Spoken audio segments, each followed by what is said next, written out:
I loved big ideas that had a lot of instructive power.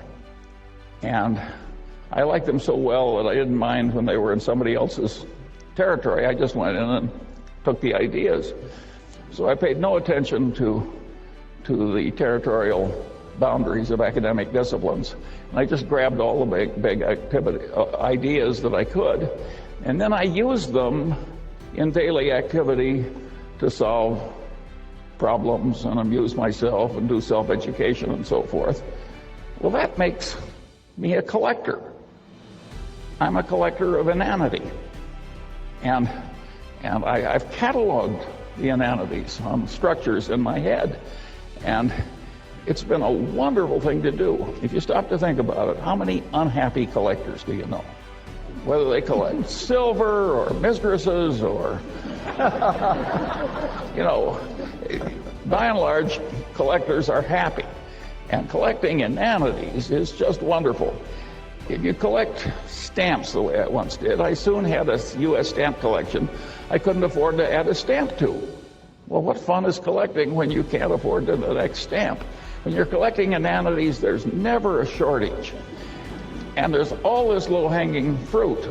We had one this morning from the governor of New York. That was pretty expensive fruit. Well, but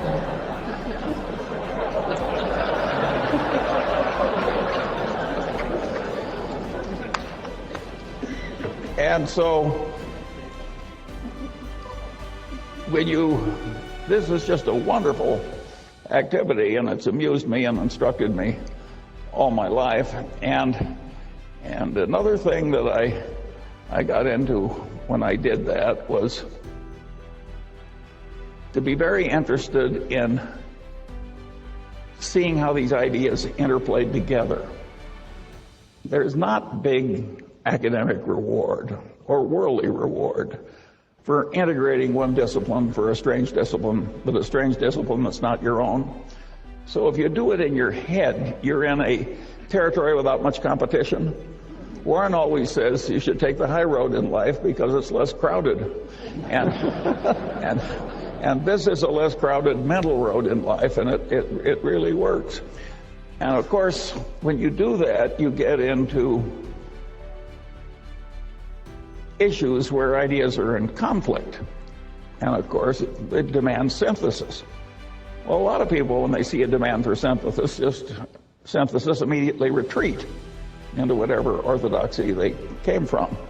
That's not the Munger. If there's two big, powerful ideas and there's a terrible tension between them and synthesis is demanded, I look it up if I can, and if I can't look it up, I try and figure it out. And if I have a poor approximation, I use that for a few years until it gets better.